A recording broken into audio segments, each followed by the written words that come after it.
Hello, everybody. I'm Phil Brandt, President and CEO of AIM Employers Association, and welcome to This Week at Work. Welcome to This Week at Work, the only show to pack workplace news, practical HR solutions, and timely insights into every 30-minute episode. From the latest rulings in the courtroom to the strategies unfolding in the boardroom, and from real conversations taking place on the front lines to spotlighting what similar companies are doing about the challenges they face. This Week at Work brings you the conversations that matter most to HR professionals and business leaders like you. Brought to you by AIM Employers Association and Ogletree Deacons, live every Thursday morning. This is your opportunity to connect with their experts and ask your burning questions. So what's keeping you up at night? Let's face it together now on This Week at Work. Oh, wow. Good morning, Burt. Welcome back to the program, everyone. Burt, I'm not even sure where to start. There are so many things to talk about with everything that's happened over the last few days, kicking off on Monday. You must just be spinning with questions. I know we are already getting plenty of questions about what does this mean for us, and I'm sure our listeners as well want to hear what we're going to talk about. So today, Burt, I think we should dedicate as much of the show as we can to what we just seen take place since Monday. How do you feel about that? I'm game for that, Phil. There has been a slew of executive orders and proclamations and presidential memoranda. There's been a flurry of them, and I think we would do our listeners and our viewers a service if we cover some of those as they relate to labor and employment law. Yeah, I'm not even sure if I know the difference between the three, but when they come from the desk of the president, I know they carry weight. So I'm all for, let's dedicate the time to that. I'm curious what you might think and my opinions as well as, and should want to share those as it relates to what should our members and our listeners be thinking about with the speed and the stroke of the pen that is occurring in Washington, D.C. right now. Yeah, I think that's right. And it adds new meaning to the old adage, the pen is mightier than the sword. So look at that. Graphic. Yeah. Now, I made that, Phil, with AI. Did you really? Well, yeah. I asked I'm AI. proud of you, Burt. Yeah. I asked AI to draw me a picture of pen mightier than the sword, and that's what it generated for me. I like it. That is so appropriate. Kudo points for you. All right, Nick, let's kick off Lawyer on the Clock. Are you ready, Burt? Yes. Nick, pull the lever. Curious about a case that could wreck your workplace? Lucky for you, we have a lawyer on the clock. All right. So as we alluded to a couple minutes ago, Phil, the White House has been unbelievably busy in the last few days, just since Monday, issuing executive orders, memorandas, proclamations. So the White House's website lists, as of today, I think 46 presidential actions that took place on January 20th, the first day.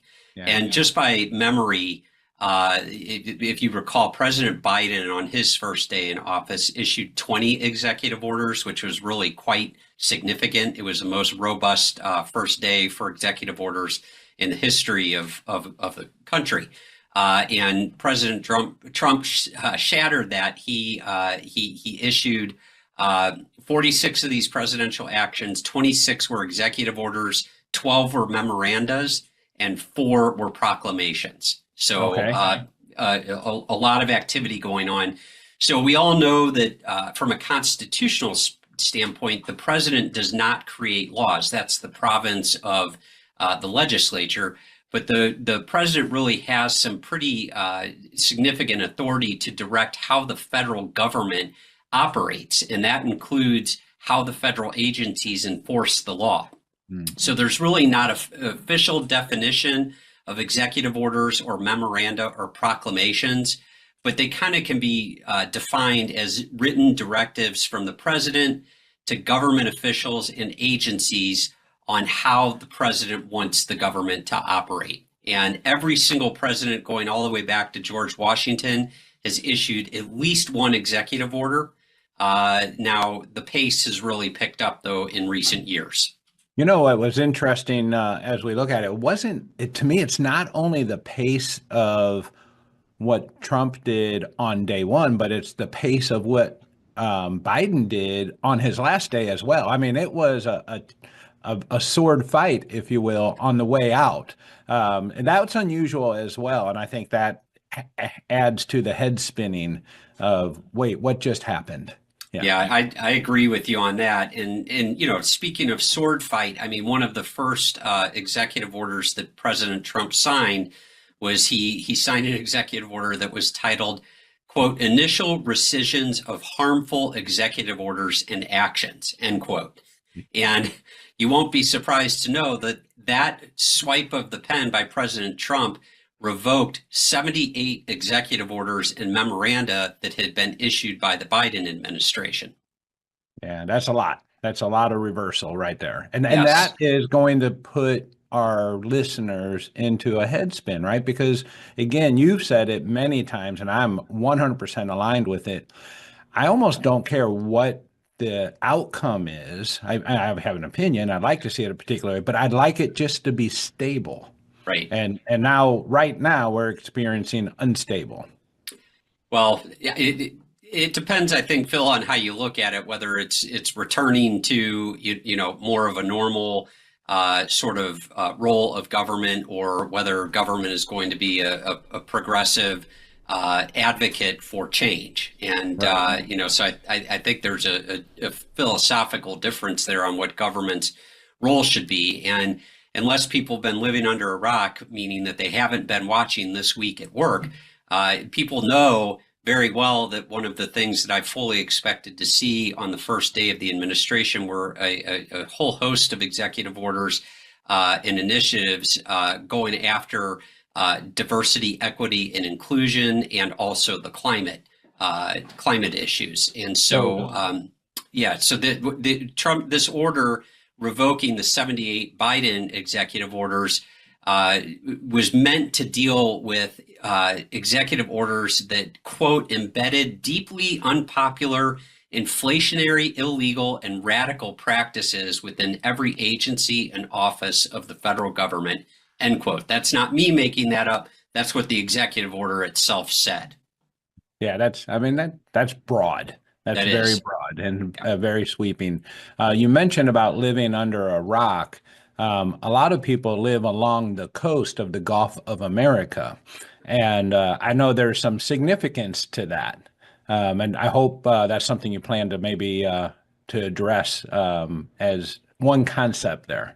Yeah, I'll do it right now. Just we know that President Trump during his inauguration speech said, and he had said this leading up to the inauguration, that he was going to rename the Gulf of Mexico as the Gulf of America. And a lot of people have just considered this simply a harebrained idea, and that it's just an insult to Mexico, et cetera, et cetera. I did hear a theory on why he has done this. And the theory is that prior to his departure from the White House, President Biden issued an executive order, just I think in the last few weeks, banning all new drilling in the Gulf of Mexico.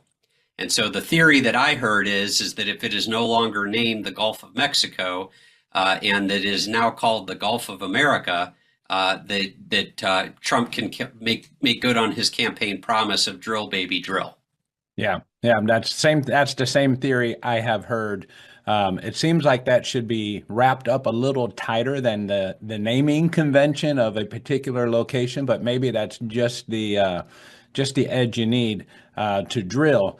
But I will believe it is more official than when it comes off the president's desk is when Google changes to Gulf of America. And the last I looked, it still said Gulf of Mexico. Phil, yeah. I love you like a brother. You and I've been together for a really long time. Do me a favor. Don't hold your breath for that one. Yeah. All right. Okay, Burt, what else we got? All right. So let's talk about some of these executive orders and memoranda. The first one that I want to talk about, there's an executive order on freedom of speech. This one was called Restoring the Freedom of Speech and Ending Federal Censorship. This executive order referenced what this current Trump administration is calling the Biden administration's trampling free speech rights by censoring America's speech on online platforms. And so, which according to the executive order was done under the guise of combating disinformation and misinformation. So this one directs the Attorney General to investigate federal policies of the past 4 years and to recommend appropriate remedial action.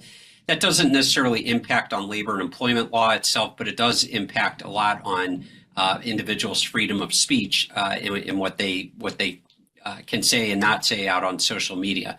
Some of the more pertinent ones, though, related to labor and employment, there's a presidential memorandum ending remote work. Trump issued the return. This was a huge one. This was huge. The return to in-person work, which orders federal employees in the executive branch to terminate all remote work arrangements. Now, so what does that mean?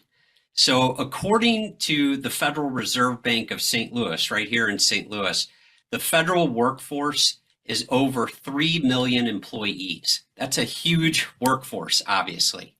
And according to the Federal Reserve Bank of St. Louis, agencies, well, according to the memorandum issued by President Trump, agencies and departments must take all necessary steps to end telework arrangements and require employees to work in person full time rather than the hybrid arrangements that nearly all federal employees currently have.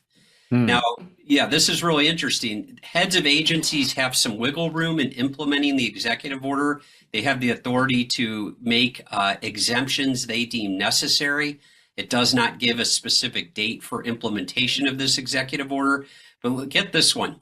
The executive order was one of the ones that he signed late into the evening of his inauguration. And according to a statement by Trump ahead of the order outlining his priorities, he referenced the fact that only about 6% of federal employees are working in person. So let's go back and do the math on that. Now that I can just tell you, I'm getting ready to do a business trends update tomorrow. And I can tell you that is a very high number compared to our membership base across the country that talks about the percent of workforce that they have working with. 6% in office. 6% in office. You think that's a lot? You think that's a lot? No, I think that's a lot of people who are not going to the office. Exactly. Yeah. Exactly. And you know my position on that. I think it should be the exception and far and few in between. Well, and I think that's President Trump's goal as well. But let's do the math on that. I mean, you're talking about a federal workforce that has basically 3 million people working in it, and only 6% of those federal employees are working in person. By my quick math, what is that? I'm sorry, not even 180,000. That's is that only 18,000? What is that? I'm going to do it for you. Yeah. How many million? 3 million. All right. 3 million, and only 6% are working in person. 180,000. Okay, so thanks. I lopped off an extra zero, but 180,000 out of 3 million people are working in person, and so this one is going to be quite sweeping for the federal government. You want to know who's going to be most unhappy about that? The 180,000 people who are enjoying the solitude of their work at an office. Yeah. Let me flip it around. You know who's going to be really happy about this? Who's that? The landlords. Not just those leasing to the federal government that have been battered since COVID-19. Sure. Yeah, but the shift in how space is used, coupled with high interest rates, has led to sharply declining office property values and plans to convert some buildings to residential use. According to an article I read, in Washington, D.C., there's 45 million square feet of office space that's rented by the federal government. And even the city's Democratic mayor, Muriel Bowser, called on the Biden White House to take decisive action to get workers back to the office or repurpose the space. And so the landlords are going to be happy with federal employees coming back, and so will the restaurant industry. Yeah, I think about lunchtime, right? I think that Elon Musk, and he was one of the first to require employees to go back to the office and maybe start that trend. And it's not also a coincidence to me that now he's leading Dodge. And, this is also a way, as they are maybe trying to thin the federal workforce, to encourage people on their own to choose not to come back and go somewhere else. You said leading Doge, right? Not leaving. Leading. Yes. Okay. Leading. Just making sure. Now his partner, Vivek Ramaswamy, he is leaving with a V. He's leaving Doge because he is going to be apparently running for governor in what was it? Maybe Ohio or something like that. Okay, I didn't hear that. So he's leaving. Yeah. Yeah, Okay. he's going to be leaving Doge really before it even gets running. So Musk will be have to be doing that one on his own. On his own. Yeah, he's volunteering, right? Yep, exactly. Yeah, governor. He's going to announce his run for governor next week, apparently. All right. All right. Run for governor of Ohio, like I said. Okay, so let's talk about a few others here. A memorandum limiting new regulations. I thought this one was really interesting. It's titled Regulatory Freeze Pending Review. And basically, under this order, President Trump ordered all the executive departments and agencies not to propose any rules or directives until a department head reviews and improves it. And I can tell you that the department heads certainly are not, that Trump puts in place, are not going to be approving anything until it's deemed necessary for anything new to be put into place. And this obviously affects every agency, and the primary ones that our clients and our members deal with, which are the NLRB, the Department of Labor, and the EEOC. Yeah, and a significant effort to deregulate. Exactly. Yep. The first thing is to stop the new regulations, and then I think the next step is going to be, okay, let's now go back and see what we can take off the books. Yeah, so maybe better said is to control the pace of new regulation for sure. Yeah. Certainly initially, yes. So Yep. Another one was the memorandum stopping federal hiring. This is kind of similar to the regulations. The first thing he wants to do before he contracts the federal government is he wants to first stop it from expanding. So he signed a memorandum that's titled Hiring Freeze, and that ordered a pause on recruiting federal civilian employees in the executive branch. That was effective as of noon on January 20th. There are some exceptions in that one, that it does not apply to military personnel and to positions related to immigration enforcement, national security, or public safety. So again, this one is designed ultimately first to stop the growth of the federal government, and then eventually to swing around and then stop and then reduce the size of the federal government. Can you think of a time? I cannot, and I know you're far older than I am, Bert. Can you think of a time where you had the federal government instituting a hiring freeze like this in any capacity? No, the only thing that comes close is when the government's run out of money before, when they haven't passed a budget. And that's a completely different issue. Been frozen. Yeah. Right. Yeah. But I mean, it's definitely a business tactic within the government. And, for me, I don't know that I have a problem with that. I mean, right. Coming from the business world, our employers are used to that, right? It's like, hey, budgets are tight, times are shifting. The future is, setting its course. We need to have a pause on what we're doing as we recalibrate and find our way forward. So for me, I don't have a big problem with that, particularly as you want to redistribute your workforce. And that's what you do, right? You thin it in places, then you improve it in other places with the purpose of gaining efficiency. And as I read between the lines, those are the things I'm reading in that. Well, and I think you'll like this next one too, then, Phil, and it goes right along with it. Like I said, that executive order is designed, or that executive memorandum is designed to stop the expansion of the federal government, the size of the federal government. And then that was quickly followed by an executive order on hiring and firing federal employees. This one is titled "The Restoring Accountability to Policy Influencing Positions Within the Federal Workforce."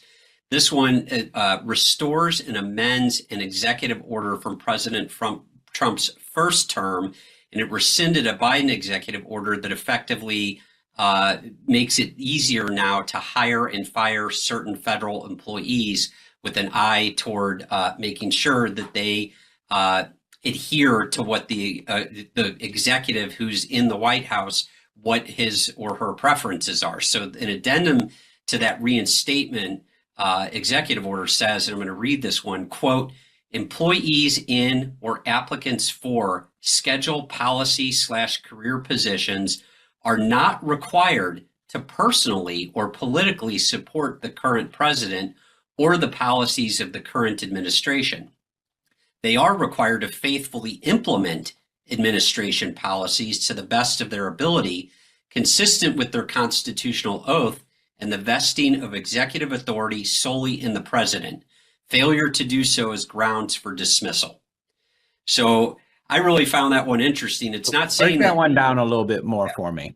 It's not saying that you can have your own personal thoughts and beliefs and preferences. That's fine. You can have that, but you can't let those supersede what's required of your job. You must follow what the executive says you need to do.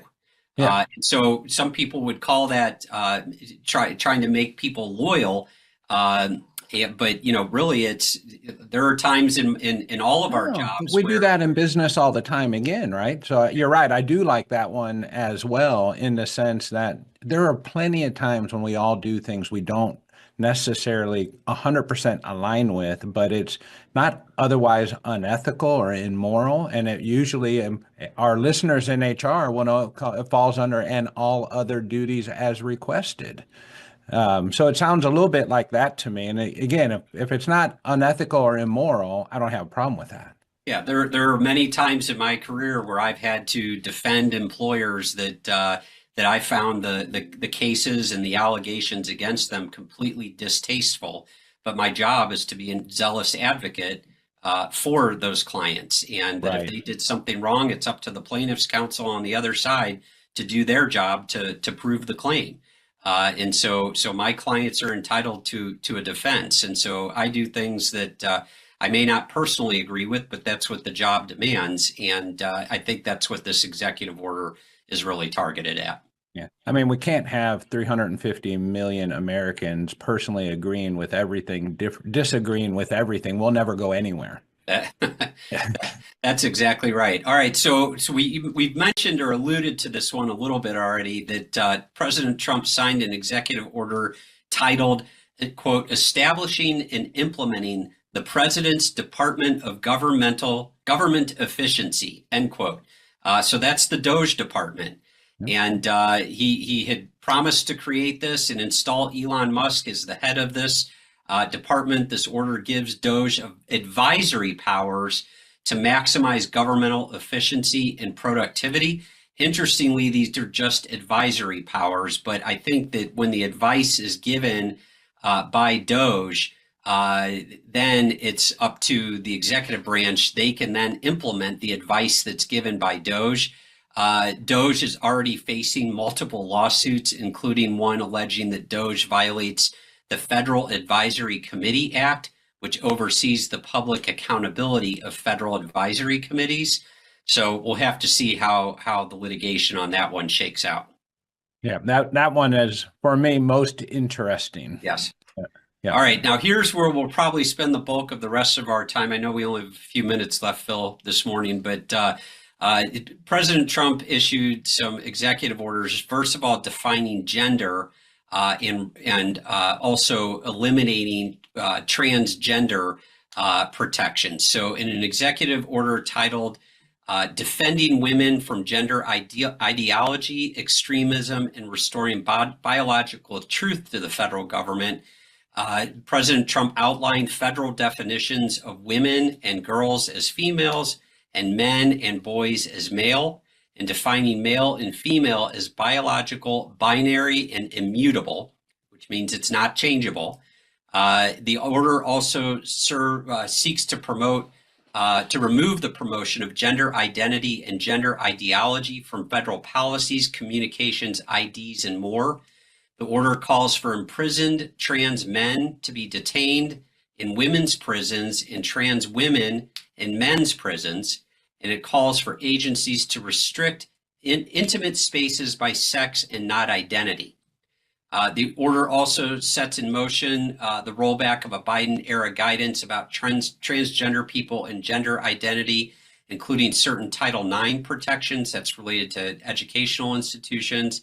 And Trump instructs the Attorney General to, quote, ensure the freedom to express the binary nature of sex and the right to single-sex spaces in workplaces and federally funded entities covered by the Civil Rights Act of 1964.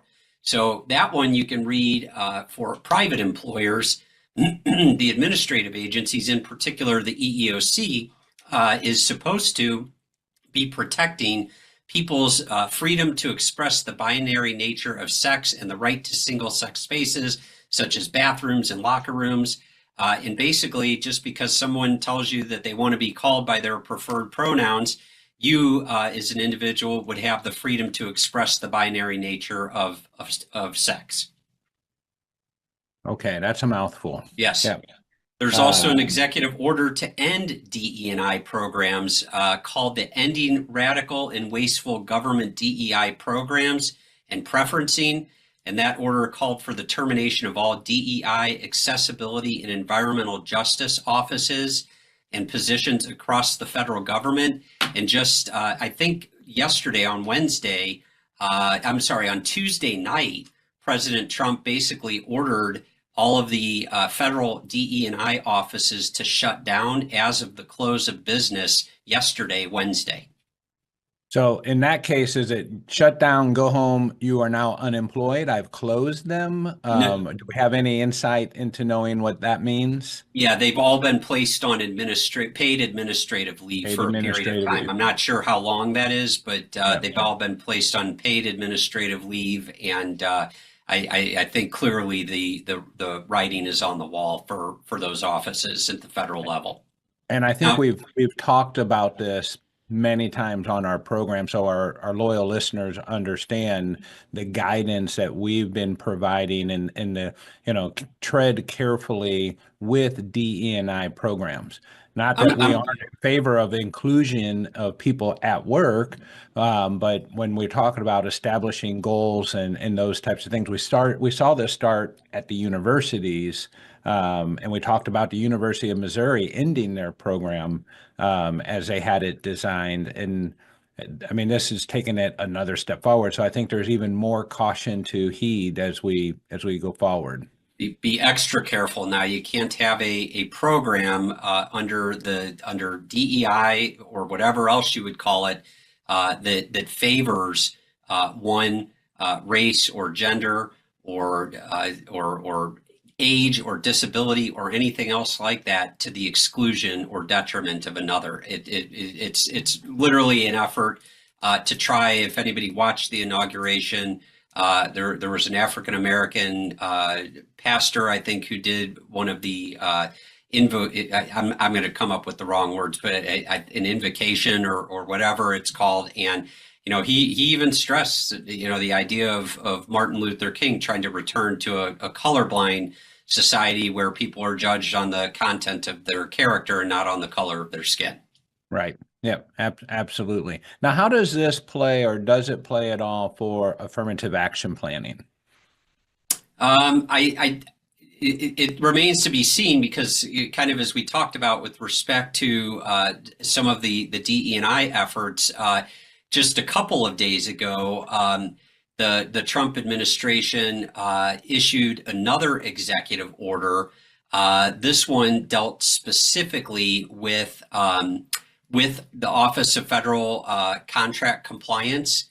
And in this one, Trump basically established, well, let me give a little history on this one. So on Tuesday, he signed an executive order revoking Executive Order 11246. That was signed into law, or that was signed, not into law. That was signed by President Lyndon Johnson back in 1965. And that's remained really a key legal authority enforced by the Office of Federal Contract Compliance Programs to promote diversity and to police bias among federal contractors. So again, on Tuesday, President Trump signed an executive order revoking this 11246. And so right now, combined with the executive orders on prohibiting DE&I at the federal level, and then revoking 11246,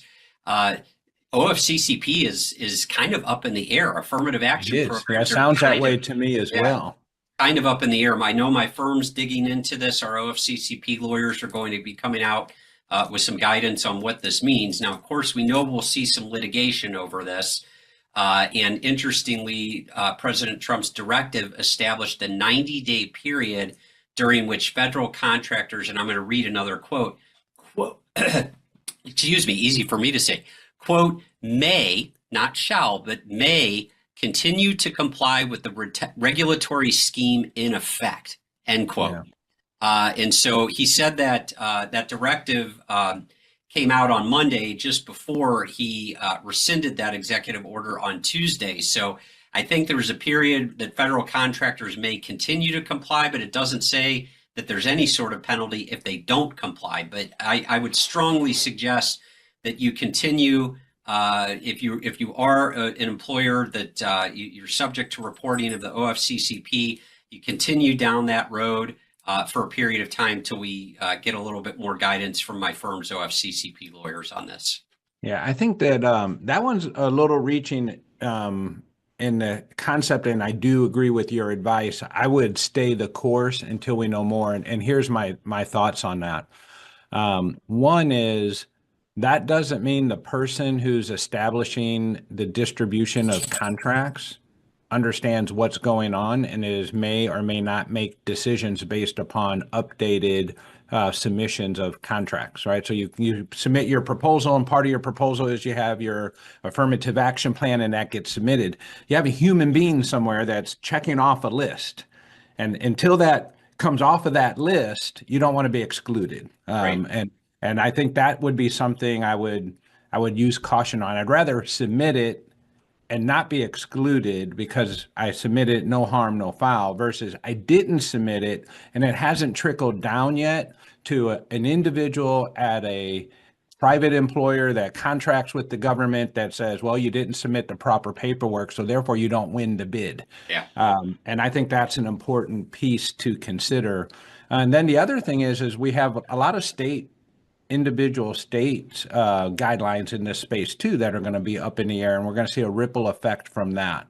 So I think in the next 90 days we'll learn a lot. Maybe we'll be able to get one of your experts on the show to help give us some guidance once it becomes a little bit more clear. Yeah, hopefully we'll bring Lee Nason back. She does a great job. She leads my firm's she leads my firm's OFCCP practice, and I'll get Lee back on here once we start getting a little bit more guidance.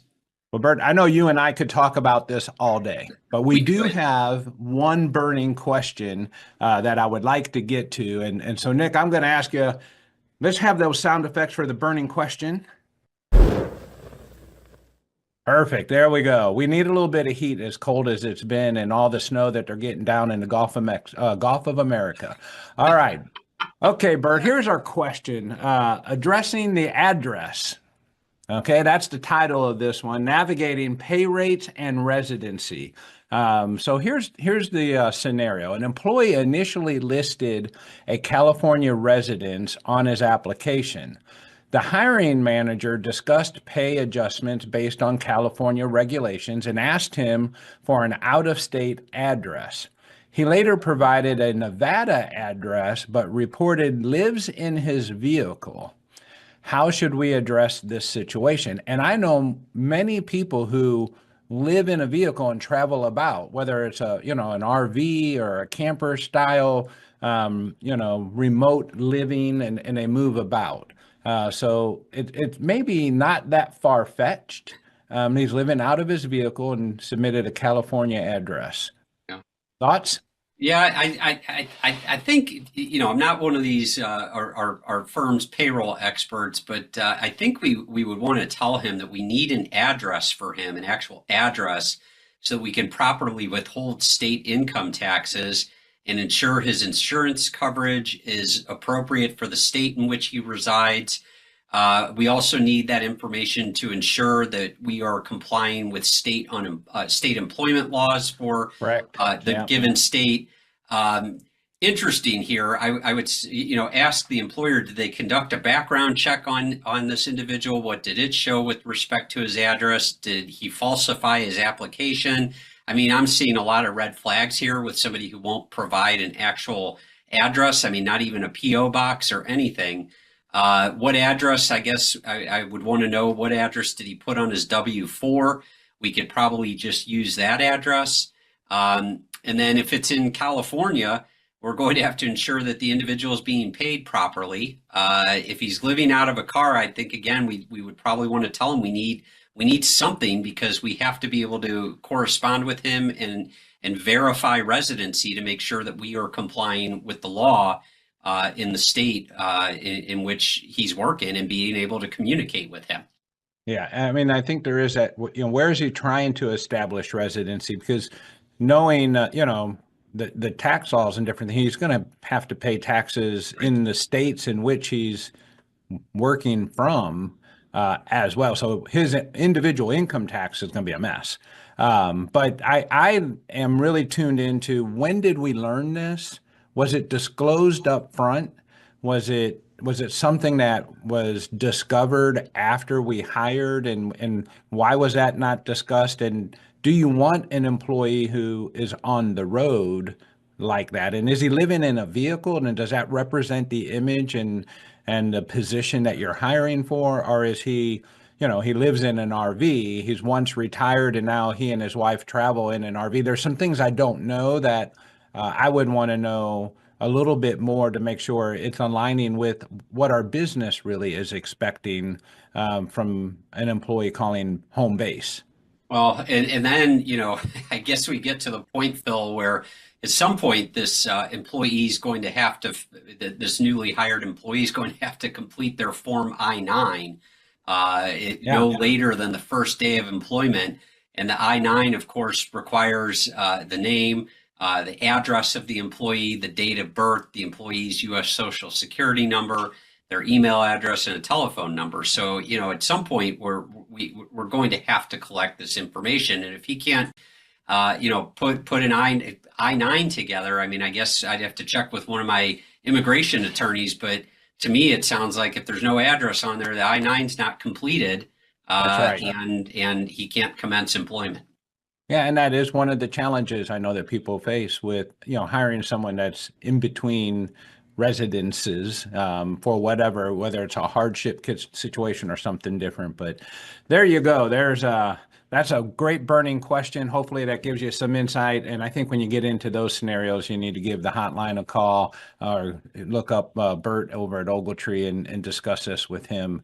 Tread carefully there. Burt, this has been a great program. I enjoyed this one. And I'm enjoying watching all the evolutions of our new government system. And I hope our members enjoyed that as well. Thank you for all that insight. Yeah, it's moving fast. Everything we talked about today, I'm sure it'll all be changed in another day or two. Stay tuned for next week. It's only Thursday, and who knows what the rest of today will bring and what tomorrow will bring.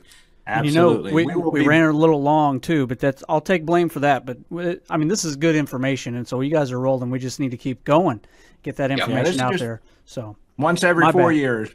We can do that once every 4 years. It's important stuff to help people navigate. We'll be back here next week at 7:30 Central Time. Tune in to the WOW session tomorrow on the business trends report that I will be providing as well. You can find that on the AIM website if you're interested in joining. I know there's already a few hundred people signed up for that, Bert. I can't believe it, but it's a great report. Gives you some insight into what businesses are expecting to do this year.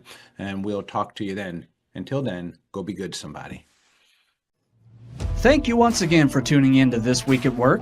If you enjoy the show, please like it, share it, and make sure it's on your calendar. If you're an on-demand viewer, don't forget you can be part of the show by watching live at 7:30 a.m. Central every Thursday morning, when you can get your burning questions answered by using the question mark icon to the right of the player. In fact, you can ask a question now. Head over to aimea.org. Under Member Resources, you'll find This Week at Work. Click Listen Live to register for our next episode and submit a question. Or follow or subscribe wherever you get your news and entertainment. We'll see you next week when we discuss what's happening this week at work.